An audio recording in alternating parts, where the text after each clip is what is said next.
Hello friends, അസ്സലാമു അലൈക്കും. എൻ്റെ പുതിയൊരു വീഡിയോയിലേക്ക് നിങ്ങൾക്ക് എല്ലാവർക്കും സ്വാഗതം. കരിമ്പനയുടെ വിത്തിൽ നിന്ന് മുളച്ചു വരുന്ന കൂമ്പിനെ പനംകൂമ്പ് അല്ലെങ്കിൽ പനംകിഴങ്ങ് എന്നാണ് വിളിക്കുന്നത്.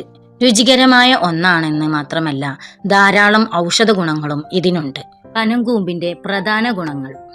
പനംകൂമ്പ് നാരുകളാൽ ഫൈബർ സമ്പന്നമാണ്. ഇതിൽ കാൽസ്യം, മഗ്നീഷ്യം, ഇരുമ്പ്, ഇറോൺ തുടങ്ങിയ ധാതുക്കളും ധാരാളം അടങ്ങിയിട്ടുണ്ട്.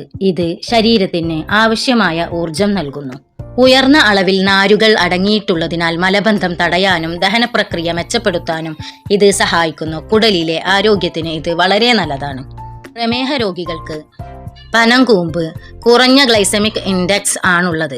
ഇത് രക്തത്തിലെ പഞ്ചസാരയുടെ അളവ് പെട്ടെന്ന് വർദ്ധിപ്പിക്കില്ല. അതിനാൽ പ്രമേഹ രോഗികൾക്ക് പരിമിതമായ അളവിൽ ഇത് കഴിക്കാവുന്നതാണ്. ശരീരഭാരം കുറക്കാൻ. ഇതിൽ കൊഴുപ്പ് വളരെ കുറവാണ്.